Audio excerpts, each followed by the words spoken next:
Good morning my dear student. आपको याद होगा लास्ट लेक्चर के अंदर मैंने आपको डिस्कस किया था motion of charge particle in magnetic field. इसके बारे में मैंने डिस्कस किया था, आपको याद होगा, ठीक है। सेकंड चीज़, उसमें हमने कुछ डिफरेंट केसेस कराए थे, आपको याद होगा।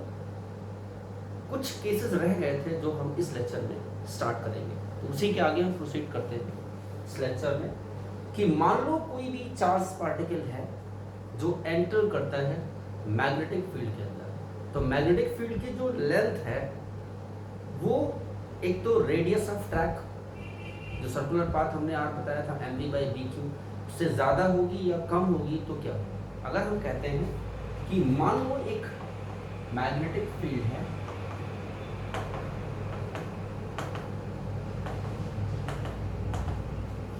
लाइक दिस, ठीक है, तो this is the magnetic field perpendicular to the plane inward, ठीक है। अब एक चार्ज पार्टिकल को हम इसके अंदर v वेलोसिटी से प्रोजेक्ट करते हैं। चार्ज q है, मास m है, मान लो ये पार्टिकल है। जो मैग्नेटिक फील्ड का रीजन है d, वो ग्रेटर है किससे, रेडियस। रेडियस आप जानते हो mv बाई क्या होता है, means magnetic field region is large enough. तो आपको बताना है कि डेविएशन ऑफ चार्ज पार्टिकल क्या होगा। तो इस केस में हमें बताना है फाइंड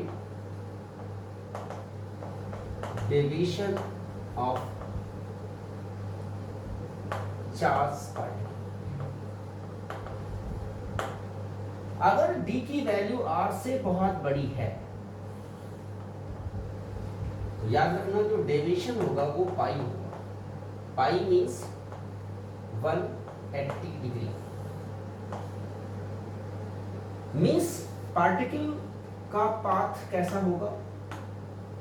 मान लो ये P पॉइंट है तो ये पूरा कंप्लीट सर्कल परफॉर्म करेगा लाइक दिस, और फिर इसी डायरेक्शन में मूव करेगा। आप जानते हो जिस वेलोसिटी से एंटर करेगा उसी वेलोसिटी से लीव करेगा, और ये सर्कुलर पाथ डिस्क्राइब करेगा।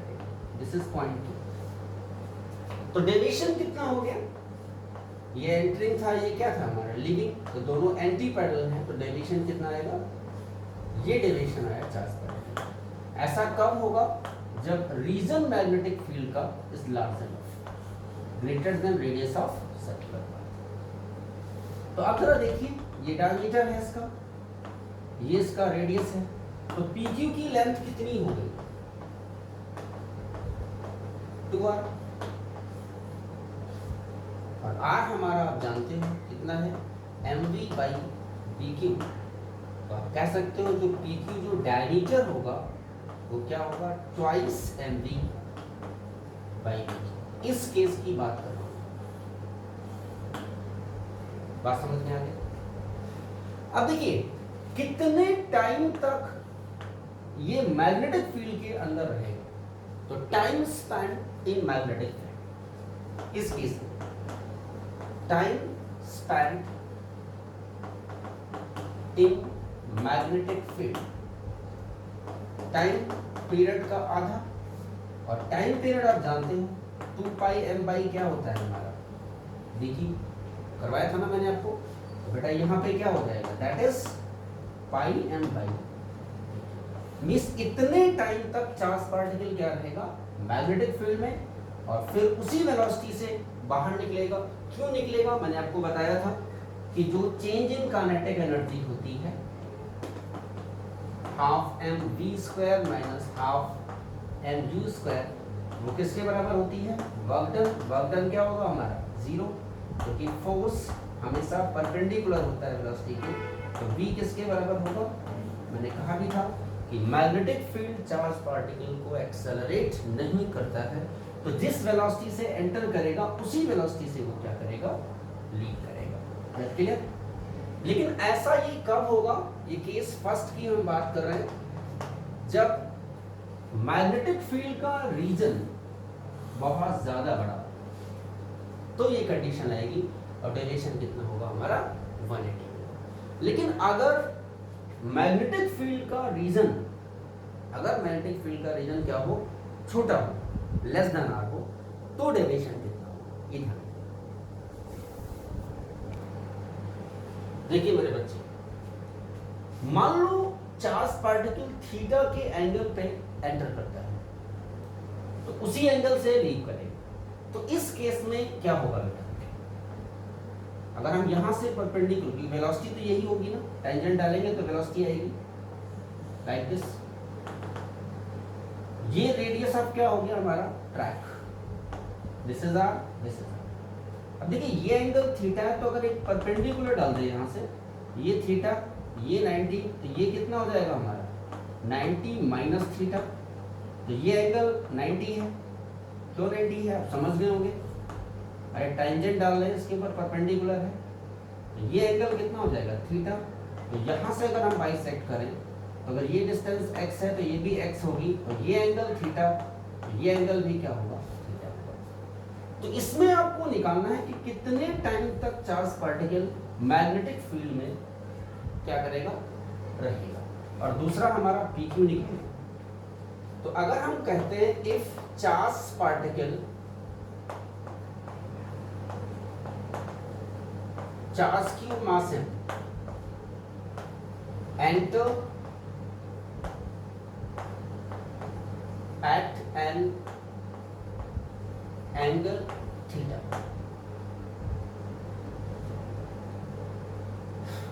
बात समझ में आ गई। तो PQ जो डिस्टेंस हमारी होगी वो कितनी होगी, दैट इज 2x। तो x कैसे निकालेंगे, अगर हम ये ट्रायंगल लें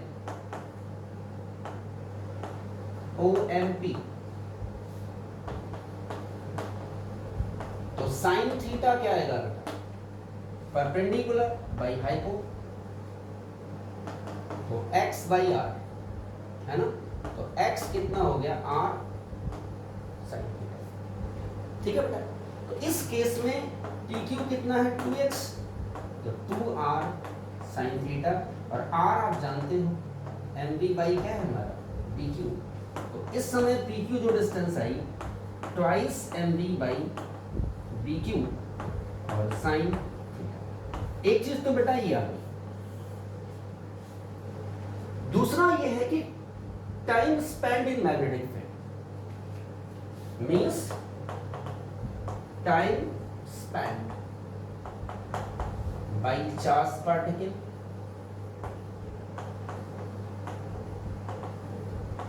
in magnetic field, क्या होगा मेरे बच्चे। तो अब यहां पे जरा समझना, थोड़ा सा मैं आपको समझाता हूं कि अगर ये कंप्लीट पाथ करता तो 2 पाई एंगल होता, तो 2 पाई जब एंगल सबस्टांड करता है तो टाइम कितना लगता है t, तो 1 रेडियन में बोलिए t/2 पाई, तो कितने रेडियन है हमारा 2 थीटा। तो जो टाइम लगेगा हमारा 2 theta by 2 pi into T, cut गया, तो t कितना आया थीटा/पाई, और t मेरे बच्चे जानते हैं क्या होता है 2 पाई m बाई BQ, पाई से पाई हटा दे, तो जो टाइम लगा हमारा वो कितना है मेरे बच्चे 2m थीटा बाई। तो ये वो टाइम है जितने टाइम तक चार्ज पार्टिकल कहां पे रहेगा, इनसाइड द मैग्नेटिक फील्ड। बात समझ में आ गया। अगर थीटा के एंगल पे एंटर करता है, और अगर मैग्नेटिक फील्ड लार्ज इनफ है तो हमने डेविएशन बताया था कितना है, वो भी आपको डिस्कस किया था, वो दूसरा केस था। तो ये हमारा जो है दैट इज केस सेकेंड। अब हम इस पे बहुत सारी प्रॉब्लम्स डिस्कस करेंगे जो इन्हीं कॉन्सेप्ट में हमारे क्या है बेस्ड है।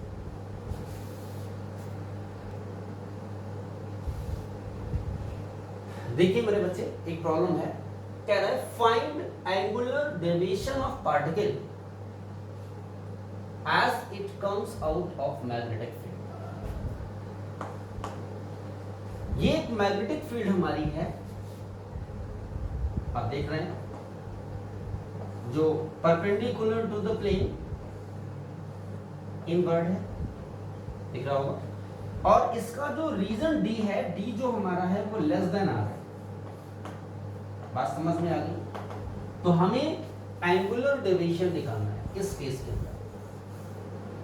मान लो चार्ज पार्टिकल जिसका मास m चार्ज क्यू है, v वेलोसिटी से एंटर करता है, इस पे एक मैग्नेटिक फोर्स लगेगा, देखिए फील्ड अंदर है, motion of plus charge particle, force इधर है। इसका रेडियस ऑफ कर्वेचर हमने a मान लिया, दैट इज r।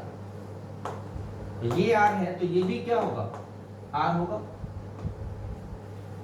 मान लो ये थीटा डेविएट होता है, तो हमें तो डेविएशन निकालना है, एंगुलर डेविएशन। अब देखिए अगर मैं यहां से परपेंडिकुलर डाल दूं एक, तो ये 90 ये थीटा, तो ये एंगल क्या होगा 90 माइनस थीटा, समझना। अब देखिए ये 90 है क्योंकि टेंजेंट के ऊपर परपेंडिकुलर है, तो ये 90 माइनस थीटा, तो ये एंगल क्या हो गया थीटा, तो ये एंगल भी क्या होगा हमारा थीटा होगा। बात समझ में आ गई? आर जो हमारा है वो कितना है मेरे बच्चे, mv by B Q. R radius of trajectory, circular path होगा, नेचुरल सी बात है मैग्नेटिक फील्ड के अंदर, क्योंकि मैग्नेटिक फील्ड के परपेंडिकुलरली यहाँ पे जो वेलोसिटी है वो परपेंडिकुलर किसके है, डी के। समझ गए मेरी बात? तो अगर हम ट्रायंगल ये ले लें, इसको P मान लें, इसको Q मान लें, इसको R मान लें, तो ORQ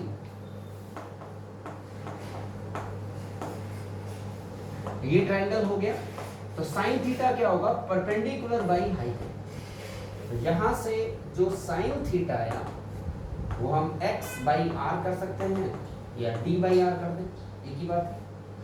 r की वैल्यू पुट कर दें, तो थीटा जो आएगा साइन उधर ले जाइए इनवर्स, और x जो हमारा है r कितना है mv, और bq इधर, या आप इसे ले सकते हैं sine inverse dbq by n। तो ये हमारा क्या है बेटा, दिस इज व्हाट, क्या निकालना था, एंगुलर डेविएशन। एक चीज इसी में ध्यान देना, एक नोट करके, कि अगर मैं कहता हूं कि d की वैल्यू या x की वैल्यू ग्रेटर देन r है, तो जो डेविएशन होगा वो 180 डिग्री होगा, या आप कह सकते हो पाई। ये मैंने आपको डिस्कस की, बात समझ में आ गई? तो इस टाइप की प्रॉब्लम्स आती हैं जिनको हम आसानी से क्या कर सकते हैं, सॉल्व कर सकते हैं। कोई दिक्कत तो नहीं बेटा? ऐसी हम बहुत सारी प्रॉब्लम डिस्कस करते हैं।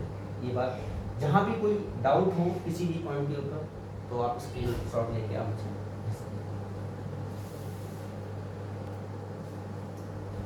एक प्रॉब्लम है बेटा, समझना। एक मैग्नेटिक फील्ड है इस रीजन के, इधर मैग्नेटिक फील्ड हमारी क्या है 0, और इधर मैग्नेटिक फील्ड हमारी नॉन जीरो। इस रीजन में क्या है, perpendicular to the plane inward, means b minus a है, ठीक है। तो कहना एक अल्फा पार्टिकल और एक प्रोटॉन, दोनों को एक्सेलरेट किया गया through the same potential difference v, and then allowed to pass या enter to the magnetic field. आपको कंपेयर करना है the radii and time period of circular path. सबसे पहले आपको पता होना चाहिए कि जो अल्फा पार्टिकल है मेरे बच्चे, उसका मास जो होता है वो 4 into मास ऑफ प्रोटॉन होता है, ध्यान रखना इसको हमेशा। और अल्फा पे जो चार्ज होगा वो 2 इलेक्ट्रॉन के बराबर होता है। अल्फा होता है 2He4, हीलियम का न्यूक्लियस, ठीक है बेटा। अब जरा देखिए, जब हम प्रोटॉन की बात करते हैं तो प्रोटॉन का मास तो ये है और चार्ज जो प्रोटॉन का है वो होता है E के इक्विवेलेंट। हमें कंपेयर करना है रेडियस, और रेडियस का फॉर्मूला आप जानते हो, R कितना होता है, mv बाई वी क्यू। यहां तक कोई दिक्कत होनी नहीं चाहिए, ठीक है। क्या चीज सेम है, हमें देखना पड़ेगा सेम वोल्टेज से इसको एक्सेलरेट किया गया है दोनों को, तो दोनों की वेलोसिटी क्या होगी, पहले आपको ये देखना पड़ेगा। आपको याद होगा mv को हमने क्या लिखा था, बोलिए। mv हमारा मोमेंटम है लीनियर, और ये हमारा होता है ट्वाइस m e के, और काइनेटिक एनर्जी जो होती है वो होती है q इंटू वी। तो आप इसको ये भी लिख सकते हो ट्वाइस m q v, ये वैल्यू उठा के यहां। तो r का एक्सप्रेशन क्या है बेटा, ट्वाइस m q v, और बाई हमारा v q है, ठीक है। तो इसको हम पूरा अगर अंदर ले रूट के, तो twice m q v by b square q square, square से q गया, तो एक और फॉर्मूला हमारा निकला r का। क्या निकला मेरे बच्चे, twice M V by Q B square. अब इसको जरा ध्यान में रखिए, बाकी सब चीजें हटा दो। देखिए बताइए,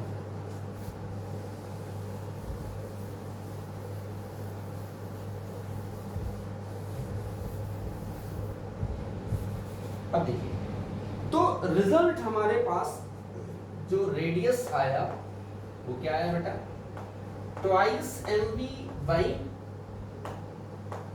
बी स्क्वायर क्यू। अब ये कांस्टेंट है, ये सेम वोल्टेज पे एक्सेलरेट किया गया है, तो अगर हम देखें तो r डायरेक्टली रूट, ये भी कांस्टेंट है, m बाई क्यू। इसका मतलब r alpha by r proton. बोले मेरे बच्चे क्या है, रूट m डायरेक्टली है तो m alpha m proton into q उल्टा है, इनवर्सली है, तो q प्रोटॉन q अल्फा। चलेगा, सीधे रख दीजिए। ये होता है 4 into mass of proton, mass of proton qp e है, ये 2e है, ये कट गया, 2 2 जा 4, आंसर क्या आया, √2/1। This is the correct answer, r alpha and r।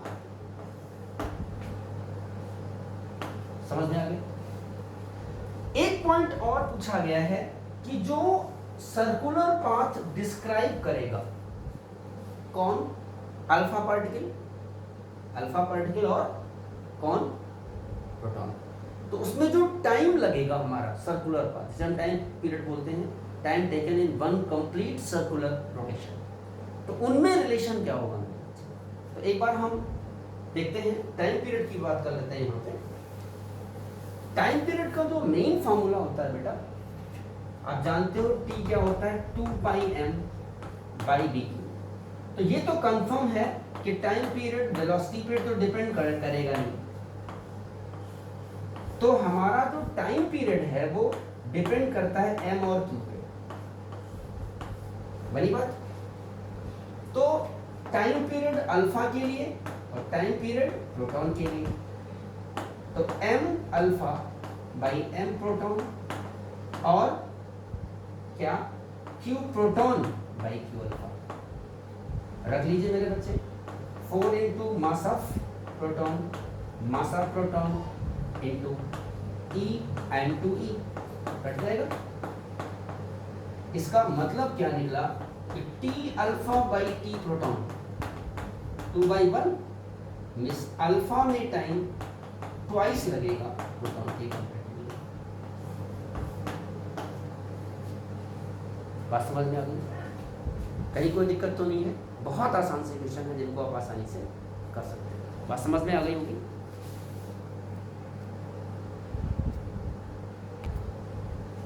एक बहुत आसान कॉन्सेप्चुअल बेस्ड प्रॉब्लम हमारी है, कई बार पूछी जाती है। एक रीजन है हमारा, आप मान सकते हो इसको PQ RS, जहां पे एक मैग्नेटिक फील्ड है जो perpendicular to the plane inward है। 4 पार्टिकल हैं A B C D। 4 particles कौन से हैं? A B C and D, जिनके पाथ डिस्क्राइब किए गए। आपको सभी चार्ज पार्टिकल के चार्ज का नेचर बताना है, प्लस होगा या माइनस होगा या न्यूट्रल होगा। बात समझ गए? Find the nature of 4 charge particle A B C D। अब जरा देखिए इसका आंसर, एक एक को मैं लेके चलता हूं। इसका कर्व क्लॉकवाइज है, अगर आप देखें तो ये क्लॉकवाइज है, फील्ड इनवर्ड है, तो चार्ज का के कारण, चार्ज के ऊपर जो मैग्नेटिक फील्ड के कारण फोर्स लगेगा उसका सेंटर इधर होना चाहिए। देखिए फील्ड अंदर है, ठीक है, और अगर हम motion of charge particle plus लेते हैं तो फोर्स हमारा बाहर की तरफ जा रहा है। तो अगर माइनस चार्ज लेंगे तो इसका फिंगर इधर जाएगा ये, अरे चार्ज पार्टिकल के मोशन के अगेंस्ट नेगेटिव चार्ज पार्टिकल है, तो थंब सेंटर की तरफ आ रहा है। इट मींस जो A का जो नेचर होगा चार्ज का, वो कैसा होगा? पॉजिटिव नहीं होगा, दैट इज नेगेटिव। बात समझ में आ गई? अच्छा, B की बात करते हैं तो फोर्स इधर आना चाहिए, तभी तो रिक्वायर्ड CP मिलेगा। अब देखिए फील्ड तो अंदर है, तो अगर हम प्लस चार्ज पार्टिकल लेते तो फोर्स बाहर की तरफ आता, तो अगर माइनस चार्ज पार्टिकल ले तो फोर्स किधर जाएगा? सेंटर की तरफ जाएगा। समझ रहे हैं आप? सेंटर की तरफ जा रहा नहीं जा रहा है हमारा फोर्स। अगर हम माइनस लें तो ये भी माइनस ही होगा। मींस B का जो चार्ज का नेचर होगा वो भी क्या होगा हमारा? That is.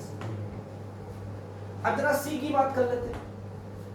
तो C में देखो कंप्लीट पाथ है, लेकिन फील्ड हमारी है अंदर, फील्ड अंदर है, और जब थंब सेंटर की तरफ आ गया तो ये प्लस उसी डायरेक्शन में है ना हमारा, तो ये हमारा क्या आएगा? प्लस। तो इस केस में क्या होगा? Positive charge. बात समझ में आ गई? अब रहा D की बात, तो जो D ऑप्शन हमारा है, D में स्ट्रेट लाइन है। स्ट्रेट लाइन का मतलब जो मैग्नेटिक फोर्स होना चाहिए वो 0, इसका मतलब जो D है वो क्या होना चाहिए? Must be neutral. मींस इस पे कोई भी चार्ज नहीं है, तभी इसका पाथ क्या होगा हमारा? स्ट्रेट लाइन, और इस पे कोई भी मैग्नेटिक फोर्स एक्ट नहीं करेगा। तो ये छोटी छोटी जो प्रॉब्लम्स हैं जिनको आप डिस्कस कर सकते हैं, ये हमारे क्या है? Conceptual problems. बहुत छोटी सी प्रॉब्लम है बेटा। ये कह रहा है एक मैग्नेटिक फील्ड है जो एक्स एक्सिस की तरफ डायरेक्टेड है, जिसका मैग्नीट्यूड कितना है? 0.3 टेस्ला अलोंग एक्स एक्सिस। अब कह रहा है एक charge particle, charge Q mass m है, मैग्नेटिक फील्ड से थीटा के एंगल पे v वेलोसिटी से 4 × 10⁵ मीटर पर सेकंड की स्पीड से मूव करती है। तो कहते हैं find the radius of helical path, helical path and pitch, दोनों चीजें आपको निकालनी है। आपको याद होगा ऐसा डेरिवेशन मैंने करवाया था। तो सबसे पहले हम बात करते हैं, let us discuss about the radius of helical path. मैंने कहा था कि वेलोसिटी को 2 कंपोनेंट में डालोगे, एक तो ये आएगा v पैरेलल, आप जानते हो v cos थीटा, और दूसरा कंपोनेंट क्या आएगा? v perpendicular v sin theta. तो ये सर्कुलर मोशन देगा, ये हॉरिजॉन्टल मोशन देगा, तो ओवरऑल इसका पाथ क्या होगा हमारा? हेलिक्स होगा, हेलिकल पाथ। सर्कुलर मोशन के लिए रिस्पांसिबल कौन सा है? तो आपको याद होगा हमने सीधे बताया था कि r जो रेडियस ऑफ ट्रैक होगी हेलिकल पाथ की, वो mv परपेंडिकुलर बाई v की होगी। तो आप कह सकते हैं mv sin theta by v। और थीटा हमारा जो दिया है वो 60 डिग्री दिया है, तो बात बन जाएगी ना। एम दिया है, mass of charge particle 2 kg है, और चार्ज भी हमारा दिया है 2 कूलम, डी हमारा दिया है, वी दिया है, सारी चीजें निकल जाएगी। तो this is what radius of helical path. दूसरी चीज हमने बात की थी पिच, याद करो। और पिच हमने क्या कहा था कि 1 कंप्लीट रोटेशन में जो हॉरिजॉन्टल डिस्टेंस ट्रेवल की जाएगी, I am talking about this one, this is called pitch. तो हॉरिजॉन्टल के लिए रिस्पांसिबल ये कंपोनेंट है v पैरेलल इनटू t, और v पैरेलल आप जानते हो v cos थीटा, और t आप जानते हो 2 पाई m बाई कितना हो जाएगा dq। अब ये सारी वैल्यू हमें पता है तो हम पिच कैलकुलेट कर सकते हैं। बाकी रेस्ट ऑफ चीजें हमें क्या है पहले से समझ में आ गई चीज। एक बहुत इंटरेस्टिंग प्रॉब्लम है मेरे बच्चों, ध्यान देना। कर एक रूम है, यहां पे हमने एक बना दिया axes north south east west. ये कह रहे हैं कि एक चार्ज पार्टिकल जिसका चार्ज क्यू मास m है, हमने रिलीज किया है फ्रॉम रेस्ट, तो ये मूव करता है toward west with acceleration a। ठीक है, this is case first.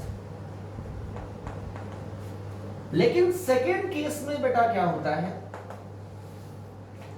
Second case क्या कहता है कि अगर इसे हम चार्ज पार्टिकल को नॉर्थ की तरफ प्रोजेक्ट कर दें,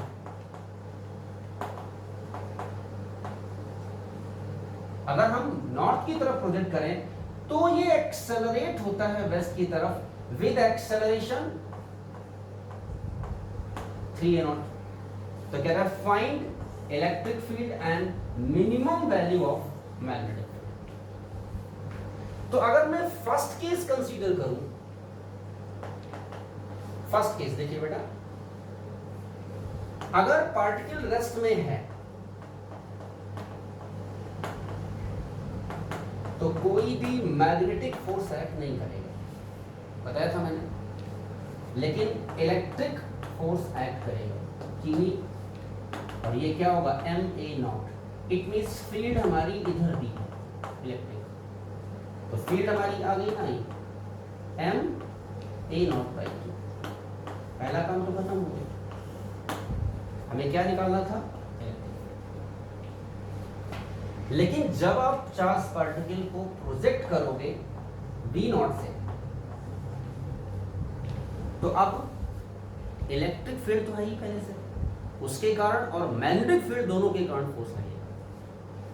तो ये बात तो समझ में आ गई होगा कि अब जो केस सेकंड होगा मेरे बच्चे, वो क्या होगा, Fe प्लस Fm क्या होगा 3ma0 m इंटू 3m। तो यहां से मैग्नेटिक फोर्स जो आया वो कितना है मेरे बच्चे, 3ma0 minus Fe means 3ma0 minus ma0, that is twice ma0। तो मैग्नेटिक फोर्स आप जानते हो V परपेंडिकुलर टू किसके है, हमारा B। कह सकते हो जो मैग्नेटिक फोर्स होगा Q V0B होगा, और ये क्या होगा ट्वाइस ma0।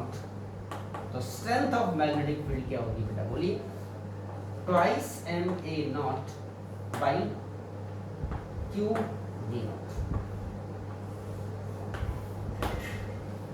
बात समझ में आ गई,